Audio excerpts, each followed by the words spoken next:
Hello, friends. This evening we'll immerse ourselves in the most mysterious world of ancient Egypt, a world where the boundary between life and death blurs like a shadow on sand.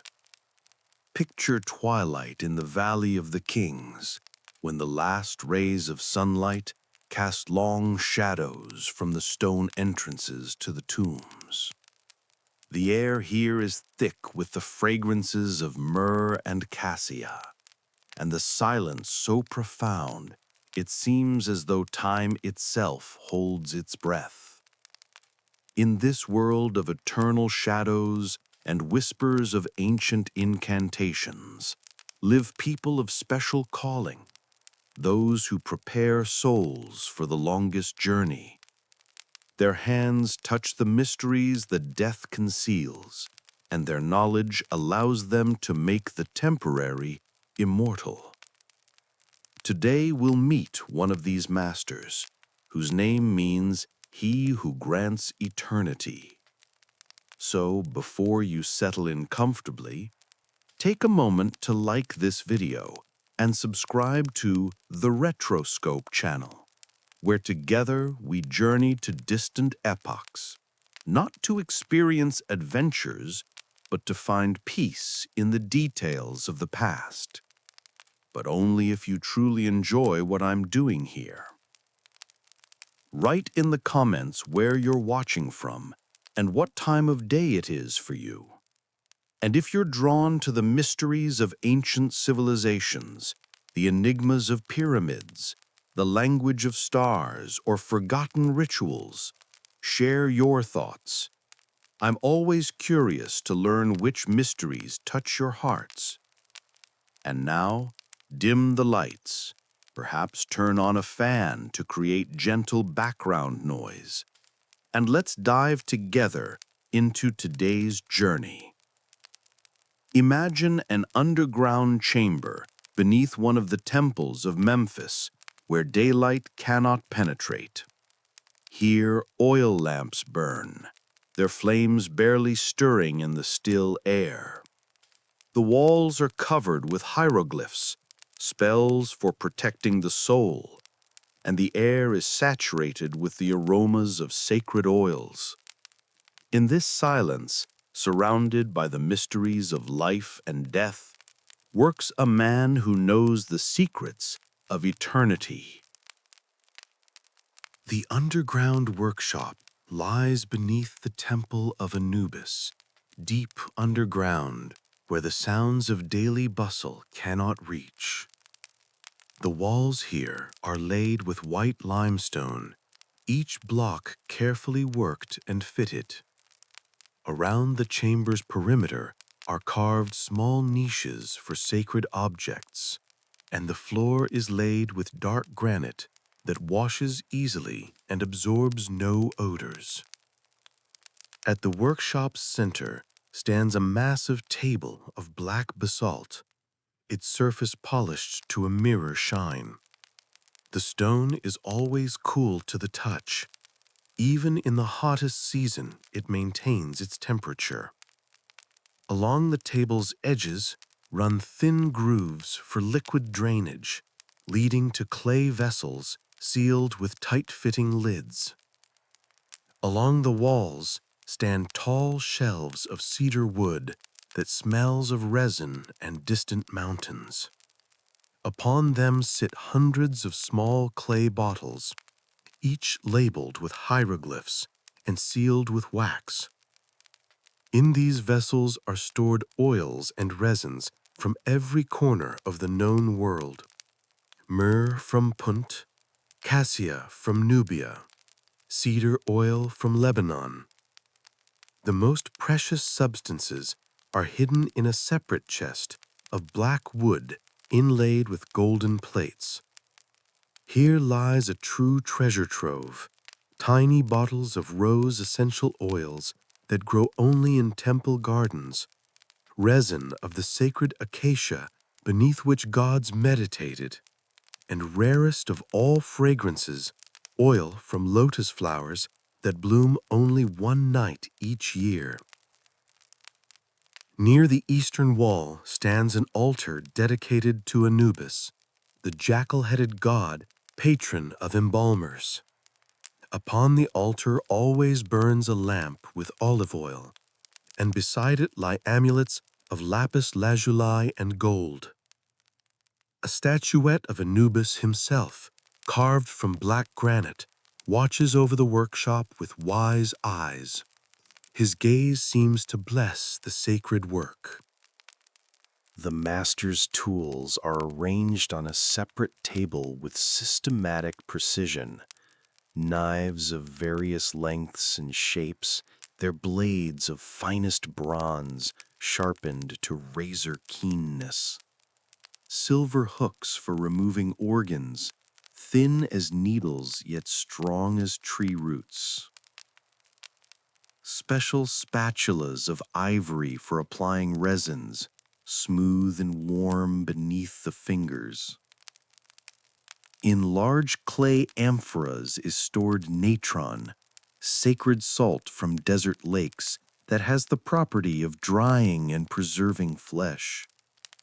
Natron crystals are transparent as ice, but when rubbed between fingers, they transform into fine white powder.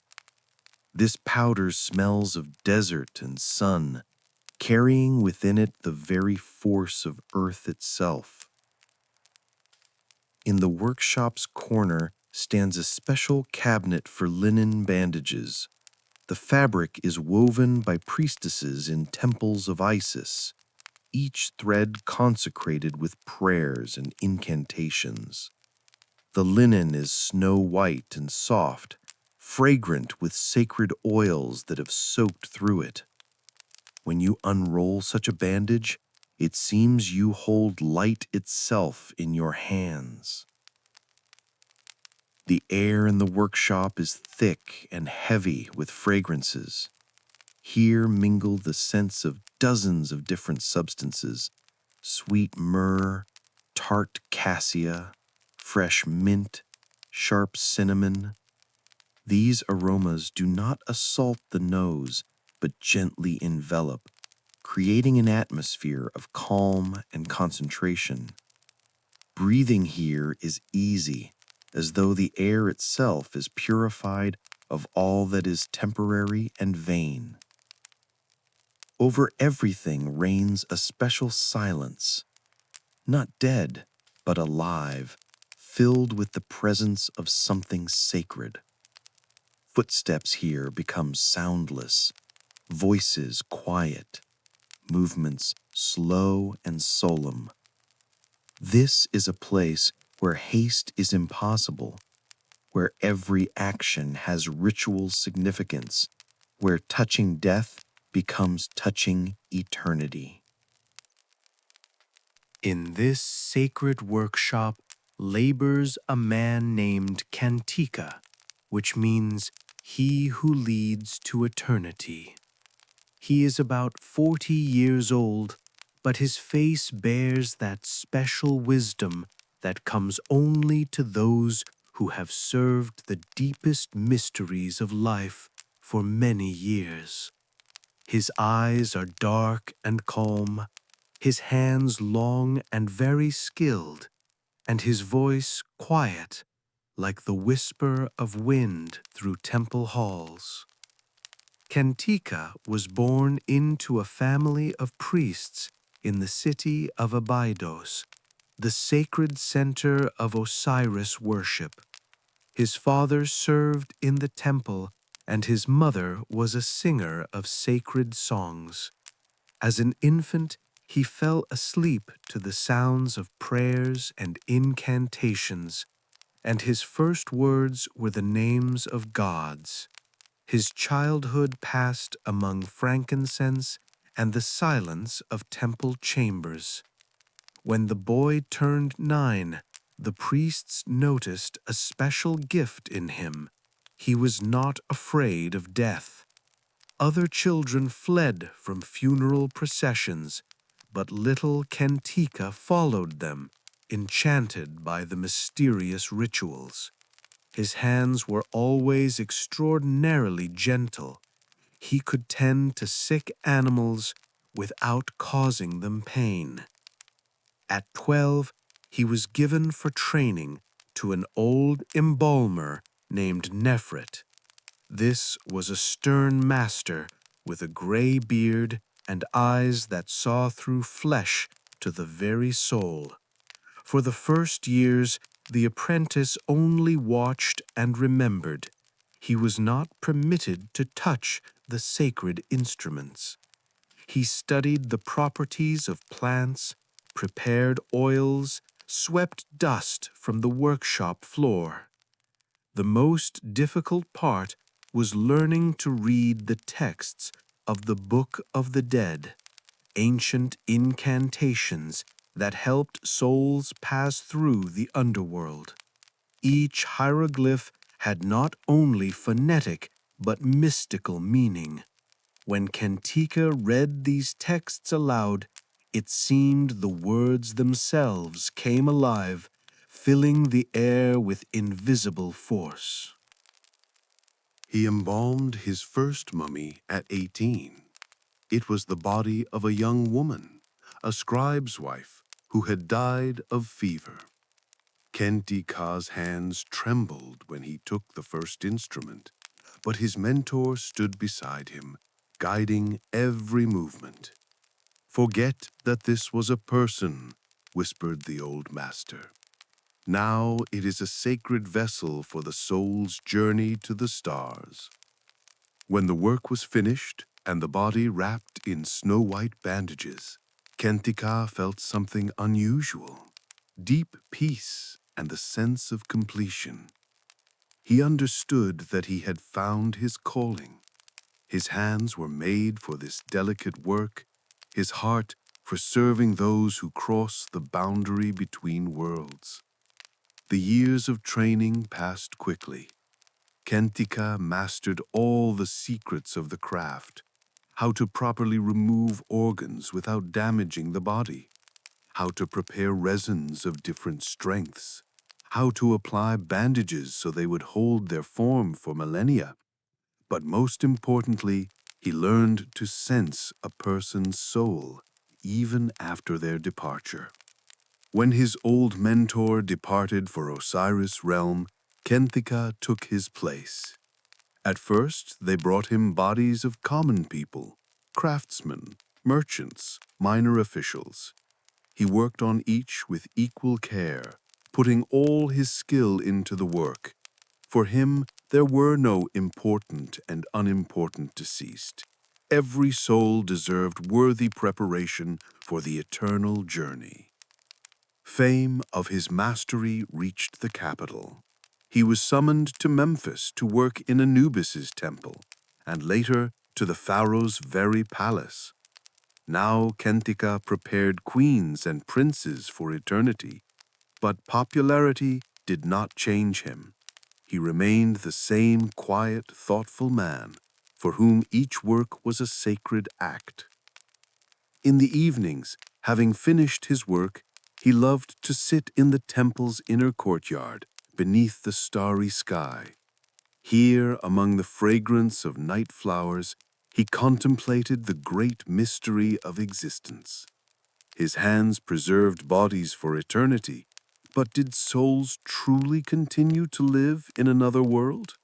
Sometimes it seemed to him that he heard their quiet whispers drifting from the depths of the tombs. When a body is brought to Kentika's workshop, the most sacred of all rituals begins, a journey lasting 70 days. This is not merely preservation of flesh, but preparation of the soul to meet the gods. Each day has its significance. Every hour is prescribed in ancient texts, passed from priest to priest across millennia. On the first day, the body is washed with water from the temple's sacred lake. This water is infused with lotus petals and acacia leaves. It has the power to cleanse not only flesh, but traces of earthly sins. Kentika works in silence, his assistants holding silver bowls of fragrant liquid. The chamber fills with the quiet splash of water and whispers of prayers. The next 4 days are devoted to removing internal organs. This is the most delicate part of the work, requiring not only skilled hands, but precise knowledge of sacred texts. Each organ has its guardian god. The liver is protected by Imseti with a human head, the lungs by Hapi with a baboon's head, the stomach by Duamutef with a jackal's head, the intestines by Kebesuneuf with a falcon's head. The heart, most sacred of organs, remains in the body or is replaced by an amulet in the form of a scarab. On this stone are carved incantations from the Book of the Dead, meant to protect the soul during Osiris's judgment. "O my heart, do not testify against me," whispers Kentika, placing the amulet in position. "Do not become my enemy before the judgment of the gods." The brain is removed through the nose using a long bronze hook. This requires incredible care, as one wrong move could damage the deceased's face. Ancient Egyptians believed the brain had no significance for afterlife. All thoughts and memories were stored in the heart. So it is simply discarded, and the cavity filled with linen cloth soaked in fragrant oils. Then begins the most secret stage, drying with natron, sacred salt from western desert lakes. The body is completely covered with white crystals that have the magical property of absorbing all moisture, leaving flesh incorruptible. During this time, the soul, according to belief, travels the underworld, passing through 12 hours of night, sailing with the god Ra.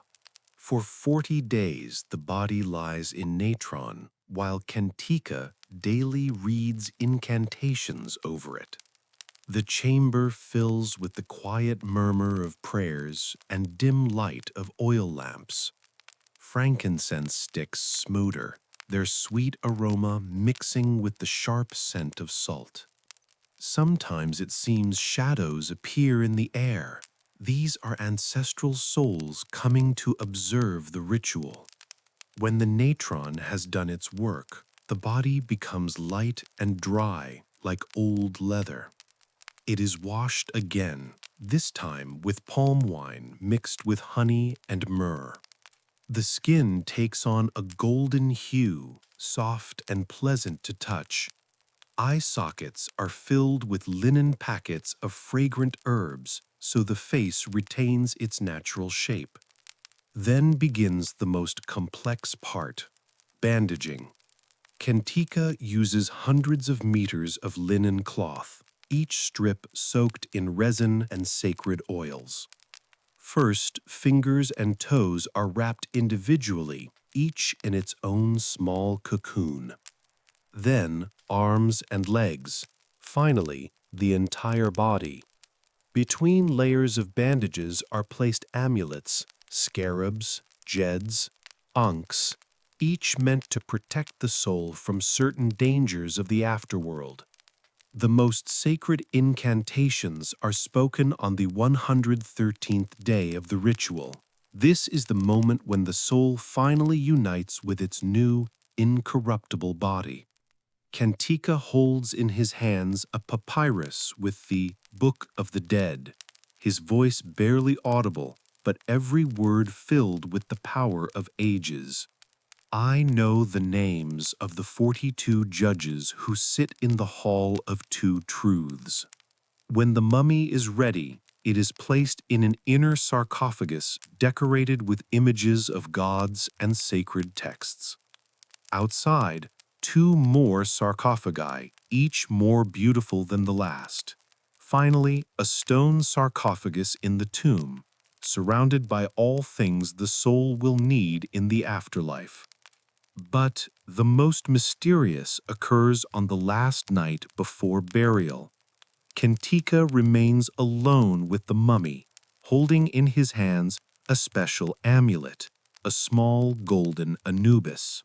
At this moment, legend says the deceased soul can speak once last time with the living. Sometimes he hears quiet whispers of gratitude, sometimes requests to convey something to loved ones. He never tells anyone about these nocturnal conversations. This is his secret, a sacred bond between the world of the living and the world of the dead.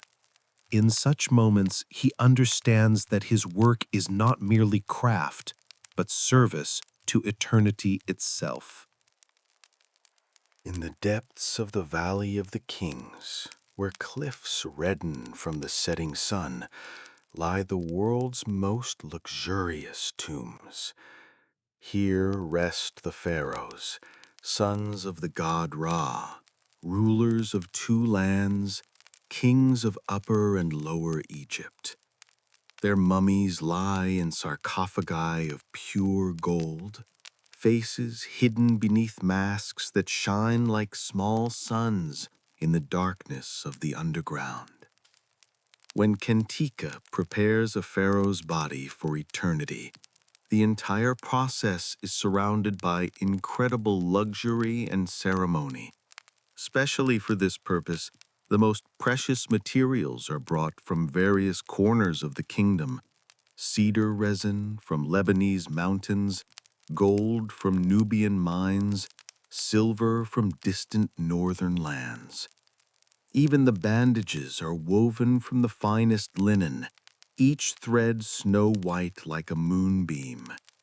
Pharaoh Amenhotep lies on a golden table, his body surrounded by bowls of precious stones filled with fragrant oils. The Kepresh crown of blue enamel and gold stands on a separate pedestal, awaiting the moment when it will be placed on the mummy's head. The air is thick with smoke of myrrh and frankincense that costs more than gold. The pharaoh's internal organs are preserved in alabaster canopic jars, whose lids are fashioned in the likeness of the four sons of Horus. Each vessel is a true work of art, decorated with golden patterns and inlaid with lapis lazuli. On the walls are carved incantations meant to protect the king's soul from any dangers of the afterworld. The pharaoh's mask is made of pure gold and weighs over 10 kilograms. Masters worked on it for months, hammering out every detail with soft copper hammers. Eyes of obsidian and quartz gaze into eternity with wisdom and calm. The ceremonial beard, woven from golden threads and decorated with strips of lapis lazuli, symbolizes connection with the god Osiris. But if one travels from the Valley of the Kings to simple necropolises near the city, the picture changes dramatically. Here, on sandy hills beneath modest stones, rest ordinary people, peasants, craftsmen, merchants. Their mummies are wrapped in simple linen bandages, dyed with yellow ochre or left in the natural color of the fabric. Gantika prepares these humble deceased with equal care. He uses less natron, but the drying process follows the same sacred rules. Instead of expensive oils, olive oil from local trees. Instead of exotic resins, pine tar from the Nile Delta. Amulets are molded from simple clay, but the incantations upon them are the same as those on Pharaoh's golden ornaments. A young woman named Nefert lies on a wooden table in the workshop. She was a potter's wife, had 2 small children, and died in childbirth. Her family gathered all their savings to ensure her a dignified burial. Her body is wrapped in snow-white bandages, between which are placed small faience amulets, blue scarabs, green eyes of Horus, red jeds. On Nefert's face is a simple papier-mâché mask, painted with bright colors.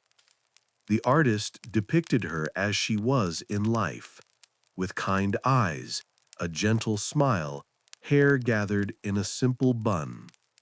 This mask costs not even 1/100th of a royal one, but is created with the same love and skill. Beside Nefert, they prepare for burial an old carpenter named Khufu. He lived a long life, raised 5 children, created hundreds of beautiful things with his hands, chests, tables, beds. His hands, even after mummification, retain traces of decades of labor, calluses from tools, scars from accidental cuts. These are hands that knew the value of honest work. He is bandaged with the same linen fabric as kings, only this fabric is simpler, without golden threads and precious decorations. But each layer is applied with the same precision, each knot tied according to the same ancient rules. Gentika knows, before the gods, all are equal, and the soul of a simple carpenter may prove purer than that of a pharaoh. Between the carpenter's bandages, they place his favorite tools, a small plane, a thin chisel, a smoothing stone.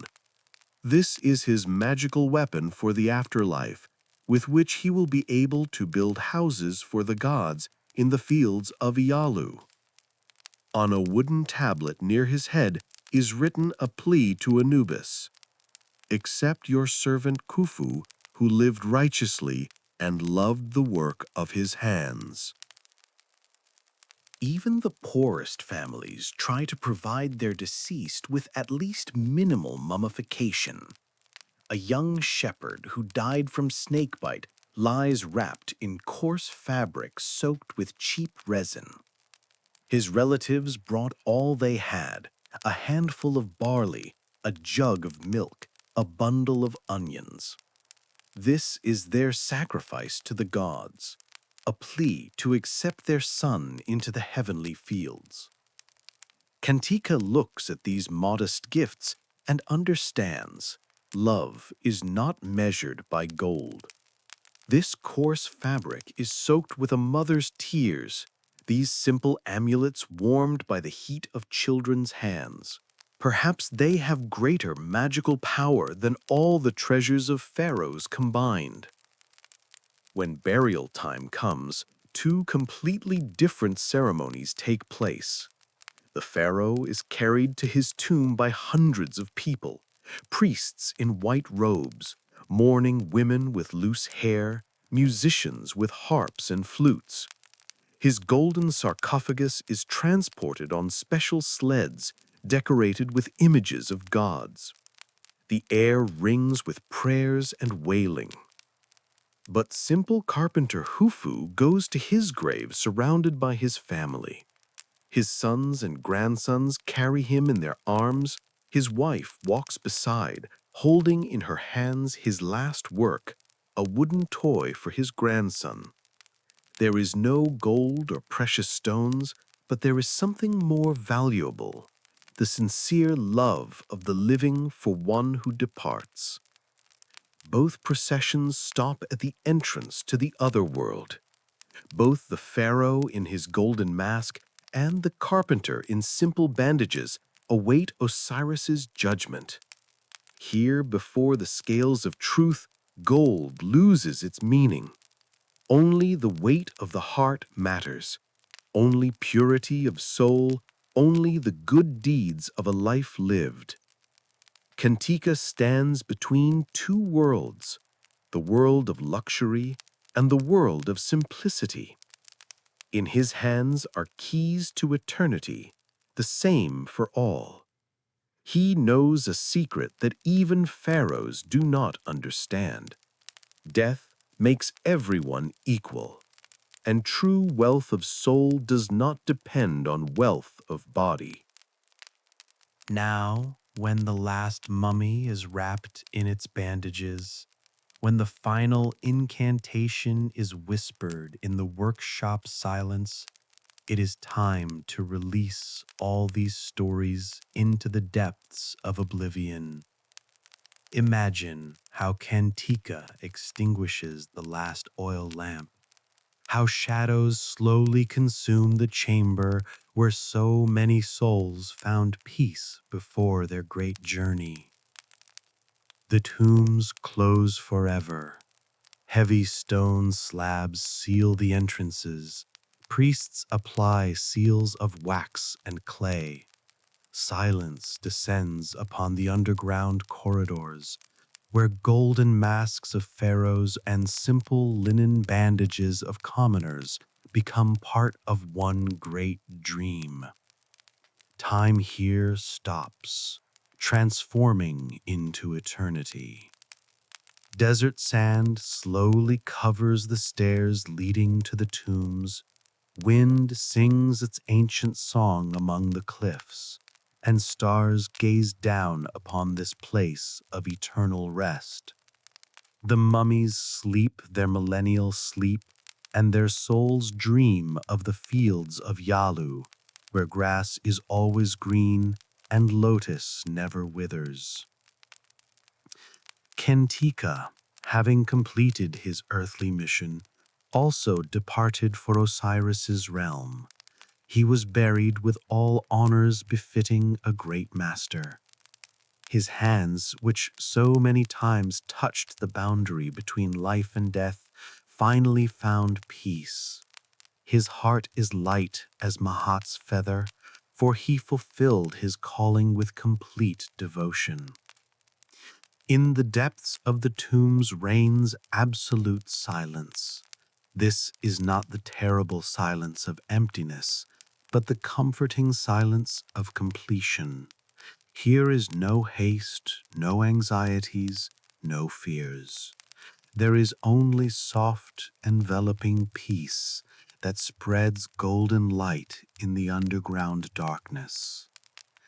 The mummies lie in their sarcophagi, surrounded by things of earthly life, but their souls are already far from here.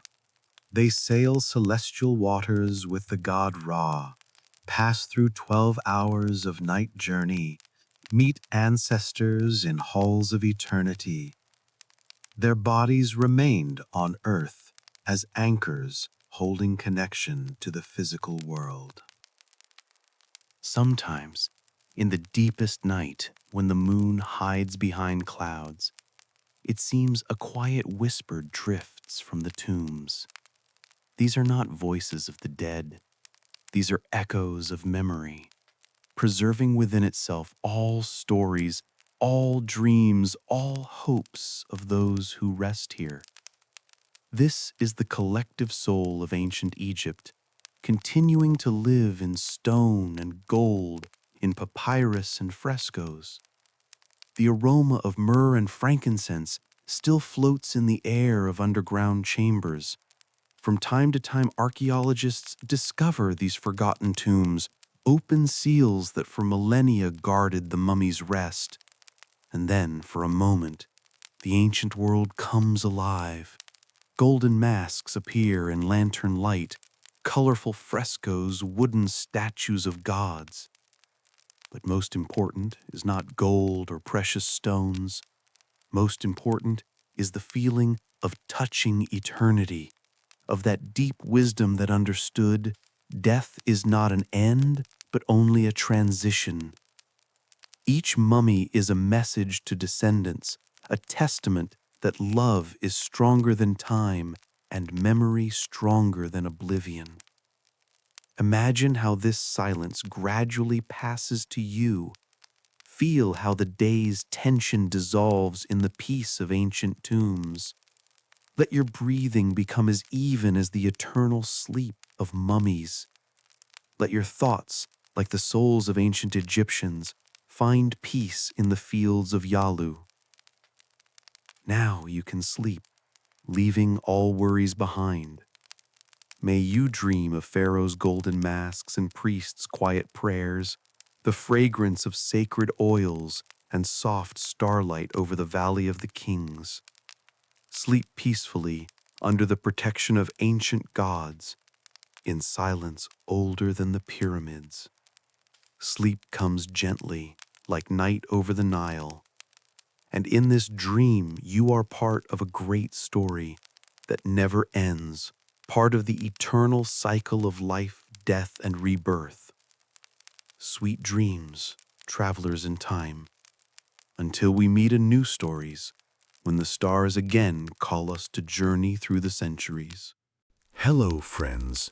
Tonight, we'll journey to an era when people built for gods and eternity. Imagine the sunset over the Giza Plateau when long shadows from unfinished pyramids fall across the desert sand. The air is filled with dust and the scent of heated stone, while somewhere in the distance echo the monotonous songs of workers dragging heavy blocks on wooden rollers. In this world of stone and geometry, where every angle holds sacred meaning and every line leads to the stars, lives a man with a special gift. He is neither pharaoh nor priest, yet his hands create structures that will outlast millennia. His name is Hemiunu, and he is the architect of the Great Pyramids. So, before settling in comfortably, take a moment to like the video and subscribe to the channel where we journey together to distant eras, not to experience adventures, but to find peace in the details of the past. But only if you truly enjoy what I'm doing here. Write in the comments where you're watching from and what time of day it is for you. And if you're interested in other mysterious figures of history, pharaohs, priests, sages, or artists, share your thoughts. I'm always curious to learn which stories touch your hearts. Now, dim the lights, perhaps turn on a fan to create a gentle background noise, and let's immerse ourselves together in today's journey. Picture a morning in ancient Memphis, the capital of Egypt, when the first rays of sun touch the white walls of palaces and temples. The air is still cool from the night, scented with lotuses from sacred lakes and incense from temple censers. Somewhere in the distance, ibises call to each other, while the waters of the Nile quietly lap against stone embankments. And in this silence, amid the luxury and order of ancient civilization, awakens a man with his imagination births wonders from stone and time. Hemiunu's house stands in an affluent quarter of Memphis, not far from the royal family's palaces. The walls of his dwelling are built from white limestone, each block polished to a mirror shine that reflects the morning sun in gentle gleams.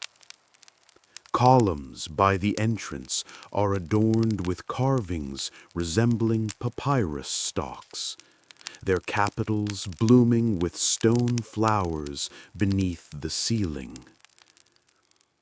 The main hall of the house serves as the architect's workroom, spacious and bright, with high walls and large openings instead of windows. Light streams in torrents, illuminating long wooden tables covered with papyri scrolls.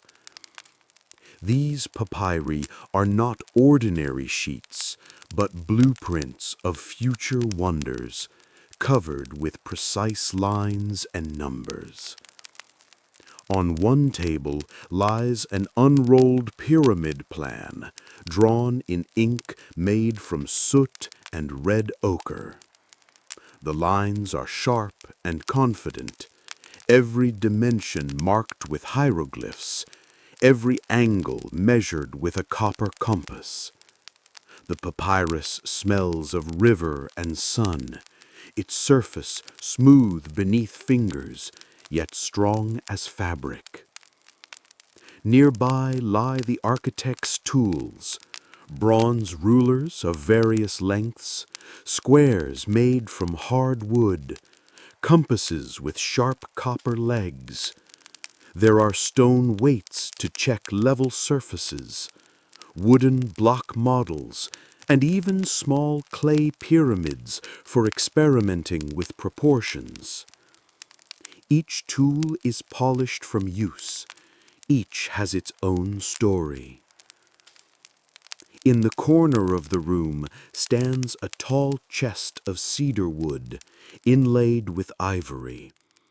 It holds the most precious papyri, ancient treatises on geometry, astronomical tables, secret formulas for calculating angles and proportions. The cedar smells of resin and distant mountains, from where Phoenician merchants brought it. Along the walls stand shelves of clay tablets. They record the names of master stonemasons, lists of materials, calculations of worker numbers for different construction phases. The clay is cool to the touch, and the cuneiform signs look like bird tracks in river mud. This is an archive of great projects, the memory of stone. By the eastern window stands a small altar dedicated to Ptah, the craftsman god, patron of builders. A fragrant beeswax candle always burns upon it, while nearby lie small golden tools, miniature compasses and rulers, gifts from the pharaoh. Smoke from the candle rises in straight streams through the windless air. In the house's inner courtyard grows a sacred sycamore, its broad leaves creating blessed shade during the hot hours. Beneath the tree stands a stone bench where Hemiunu loves to sit in the evenings when the day's work is done. Here he contemplates complex challenges, gazing at the stars and seeking clues for his projects in their arrangement. Around the courtyard spread flower beds of aromatic herbs, mint, rosemary, lavender. Their scents mingle with the evening coolness, creating an atmosphere of calm and concentration. A gardener waters them with water from a deep well, and the sound of falling drops resembles gentle rain. In this house, every detail is thoughtfully planned. Every object has a purpose. Here, ideas are born that will become stone. Here, silence transforms into eternity. The walls breathe wisdom and patience, while the air fills with the spirit of creativity. Hemiunu was born into a family where every stone had a soul and every line told a story. His grandfather was an architect for Pharaoh Sneferu, the same master who created the first great pyramids at Dashur. His father also served at court, designing temples and tombs for nobles. But Hemiunu was destined to surpass them all. He would become the creator of the greatest wonder of the ancient world. As a child, he spent hours in his grandfather's workshop, watching the old master draw plans on papyrus. The child's fingers were too small for real tools, so grandfather made him toy compasses from reeds and rulers from palm leaves. The boy drew in the courtyard sand, creating his first pyramids from childhood imagination. When Hemiunu turned 12, he was sent to the school at the temple of Ptah. Here he studied not only geometry and arithmetic, but also astronomy, medicine, philosophy. Most challenging was mastering the art of hieroglyphs. Each sign was a little picture, each word a riddle. His hand learned to draw precise lines, while his mind learned to see connections between numbers and forms. The youth was calm and thoughtful, rarely speaking, but when he did, his words carried the weight of stone. His eyes were gray like granite, his hands long and skillful. When he drew, it seemed the lines were born by themselves, as if he didn't create, but merely revealed what already existed in the invisible world of forms. At 18, Hemiunu became assistant to the royal architect. His first assignment was designing a tomb for one of the princes. It was a small mastaba, but the young man approached the work with such care as if building for the pharaoh himself. He personally selected every stone, checked every angle 3 times. When the tomb was complete, it seemed simple, yet possessed a special harmony. Pharaoh Khufu heard about the talented young architect and summoned him. This was an audience in the throne hall, where walls gleamed with gold and the air hung heavy with incense. Hemiunu stood before the throne, not raising his eyes, yet feeling the gaze of a living god upon him. The pharaoh spoke quietly, but each word thundered like lightning.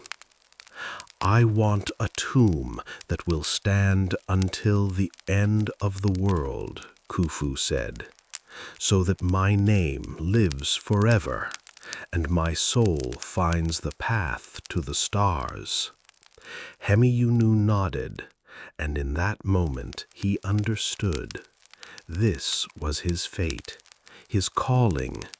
He was born to create something greater than himself, something immortal.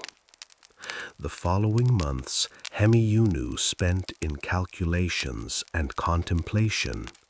He studied ancient texts, consulted with priest astronomers, researched the properties of different types of stone.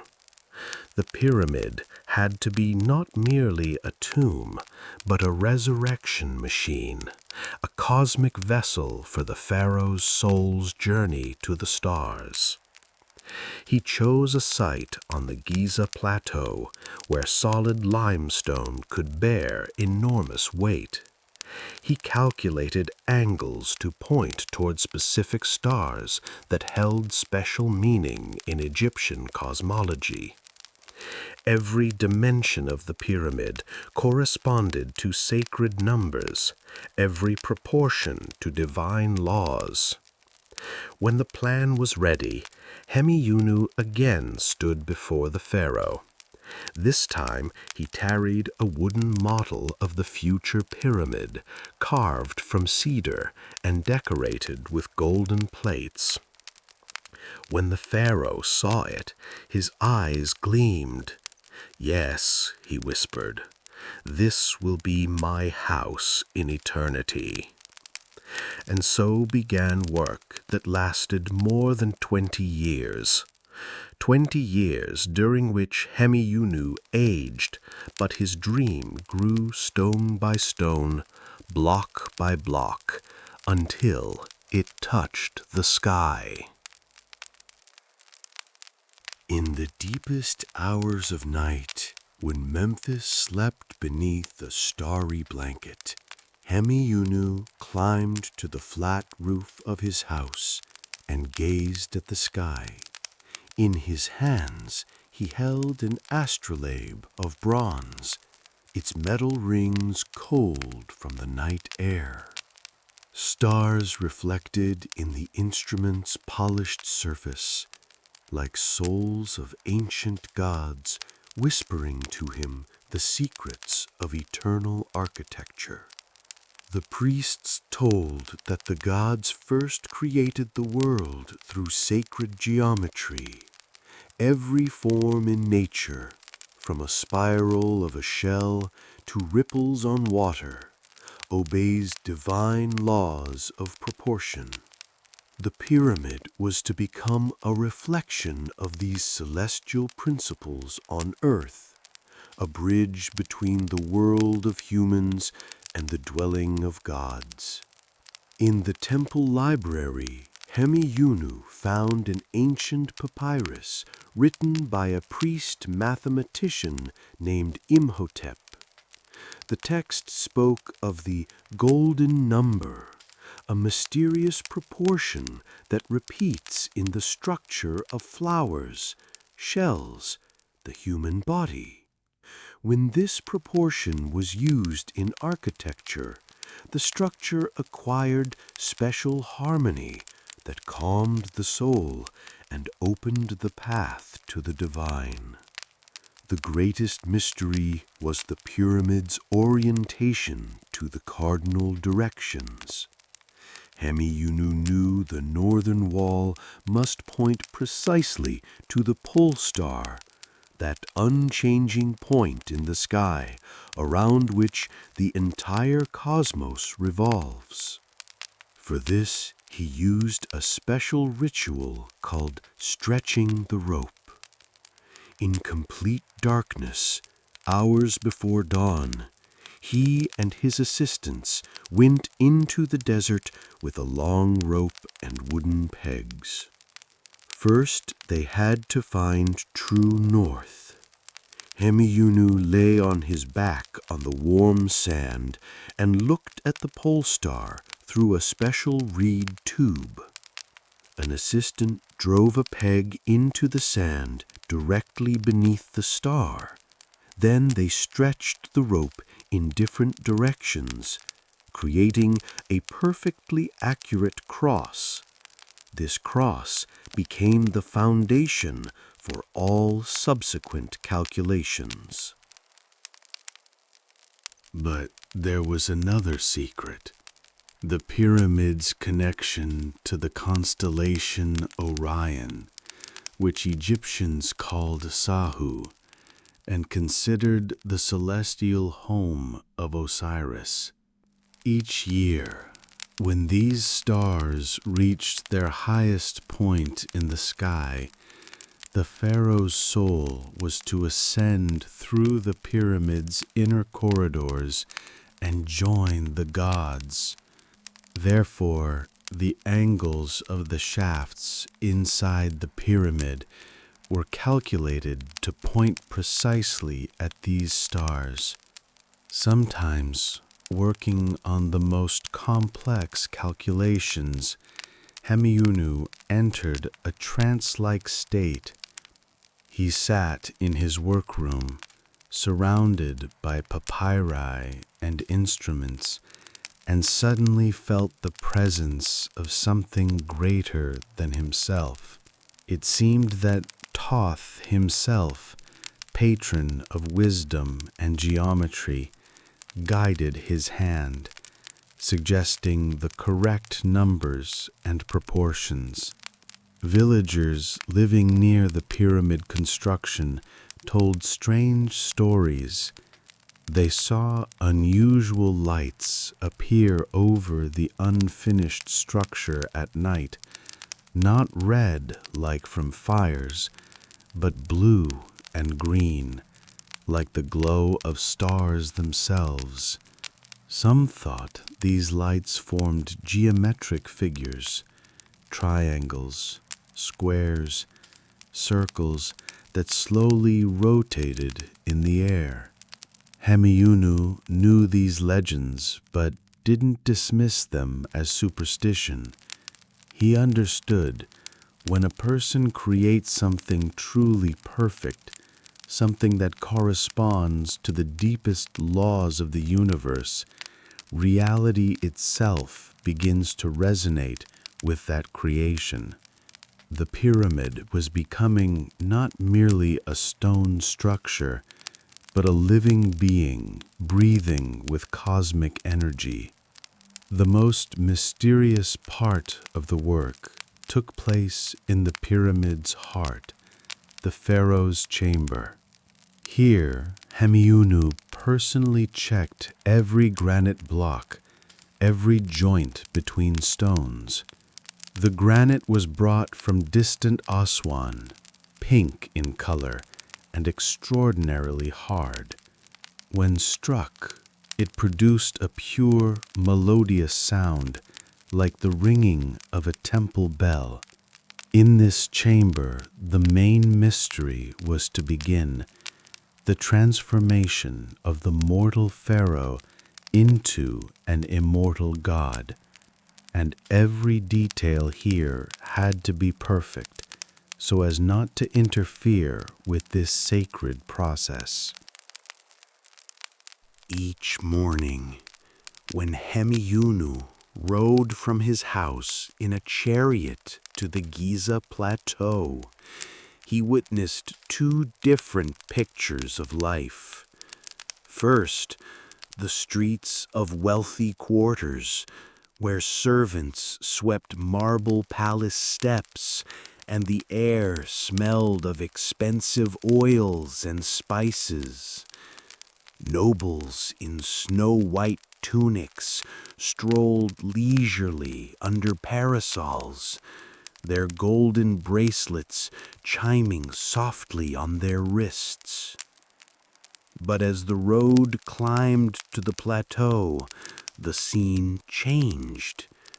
Here, amid dust and stone, thousands of workers created a wonder of the world with bare hands and unconquered spirit.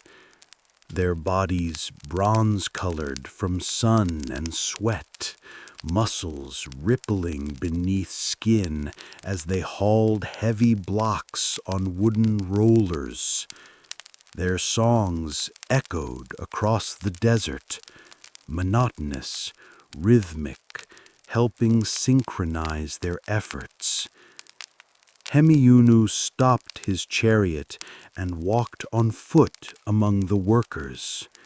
His clothing was simple, a linen tunic without ornaments, sandals of rough leather, only a linen band on his head for protection from the sun. He didn't want to emphasize the difference between himself and those who embodied his dreams in stone.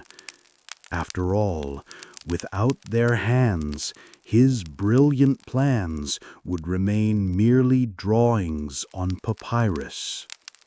The chief master stonemason, an old Nubian named Harkef, had hands like roots of an ancient tree, gnarled, covered with scars, but extraordinarily skillful. His palms knew every type of stone, could determine granite quality by touch alone. When Harkhef worked a block, it seemed the stone itself opened beneath his tools.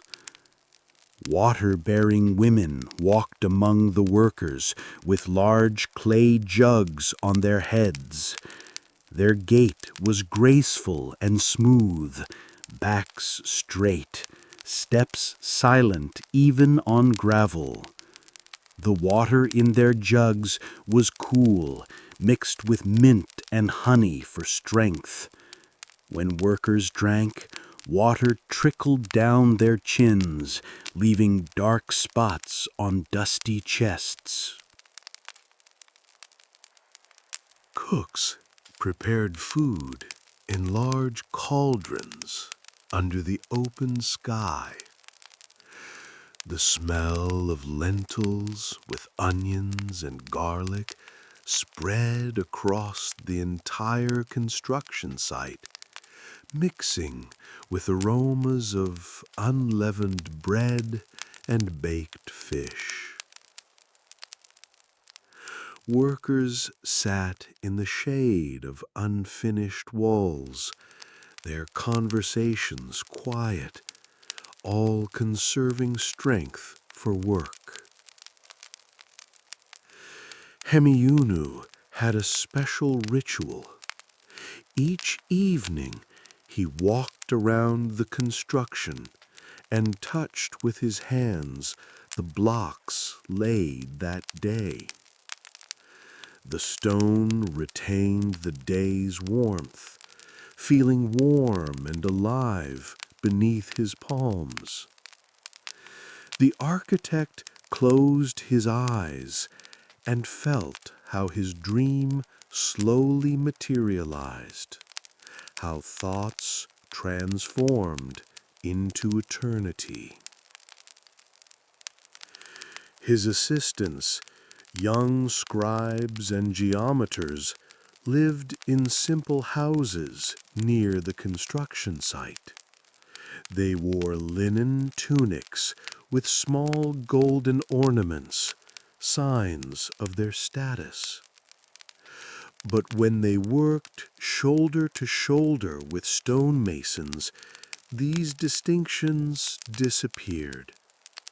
All became servants of one great purpose. Most amazing was how Hemiunu himself changed during the 20 years of construction. The young aristocrat with soft hands gradually transformed into a man with calloused palms and wrinkles around his eyes from constant squinting in the sun. His clothing became simpler, his manners more natural. The pyramid changed not only the landscape, but the people. In the evenings, when work ceased, the architect loved to sit on an elevation and gaze at his project. The unfinished pyramid seemed a living creature, slowly growing from earth to sky. Its contours softened in the evening light, while sandy wind sang lullabies between blocks for stone giants. In such moments, Hemiunu understood he was creating not merely a tomb for the pharaoh, but a symbol of humanity's ability to touch eternity. Each worker, each stonemason, each water bearer became co-author of this wonder. Their sweat and effort transformed into immortality.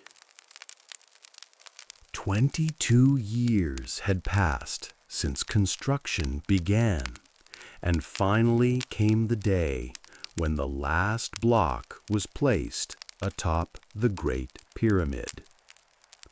Hemiunu stood on a sandy hill nearby, his hair now silver, his face creased with wrinkles from years of work under the scorching sun.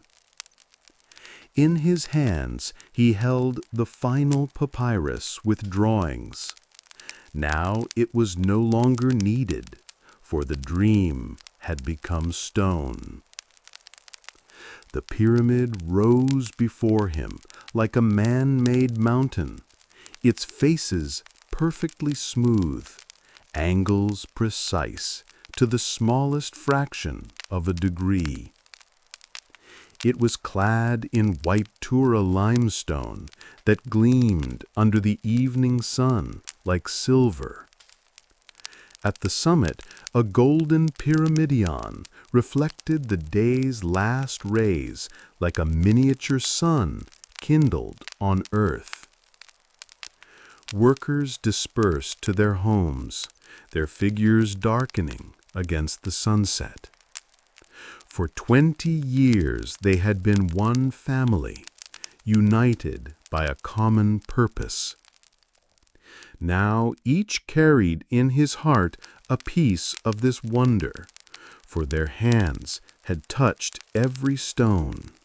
Their sweat had mixed with the mortar that bound the blocks. They walked in silence, but their silence was filled with pride and satisfaction. When the last worker vanished beyond the horizon, a silence settled over the plateau that Hemiunu had never heard before. This was not ordinary silence. This was the silence of eternity that had taken residence in stone. The pyramid stood under the starry sky like a guardian of time, its silhouette sharp and unchanging. Desert wind wrapped around its faces but could not move a single block. Hemiunu slowly approached the base of his structure and placed his palm on the lowest block. The stone was warm from the day's sun, yet within it he sensed some inner force, like the heartbeat of the earth itself. The architect closed his eyes and for a moment felt his pyramid was breathing. It drew in the energy of stars and released it deep into the earth, becoming a cosmic resonator. Pharaoh Khufu already rested in his golden sarcophagus in the pyramid's heart. But Hemiunu knew true immortality had been gained not only by the king. All who had worked on this project had left a piece of their soul in every block. The pyramid had become a monument not only to the pharaoh, but to humanity's ability to create the eternal.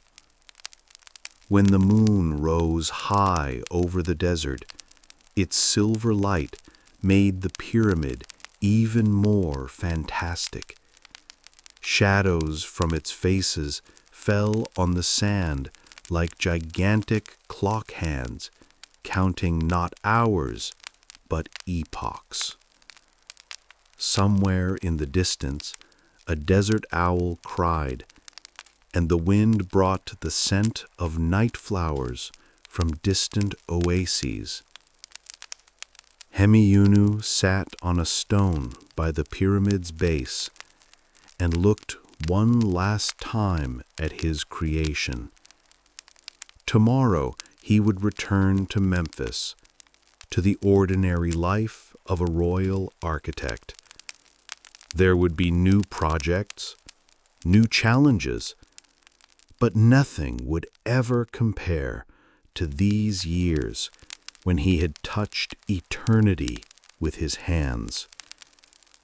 Stars resolved above his head in their unchanging dance, the same dance they danced when the world was young, and would dance when the last grain of sand buried the last city, and the pyramid would stand beneath them, silent and immovable, preserving in stone the dreams of a man who learned to speak the language of gods. The air grew cooler. Hemiunu's breathing deepened. He rose and slowly walked to his camp, not looking back. The pyramid remained behind, but it would live forever in his heart. And when millennia later, other people gazed upon it in wonder, they would touch not only ancient stone, but the soul of the architect who put his entire life into this structure. Now you can fall asleep, leaving all thoughts behind like stones that formed the foundation of the eternal pyramid. May your dreams be as peaceful as the desert silence under the starry sky. May your rest be as deep as the wisdom of ancient masters. Good night.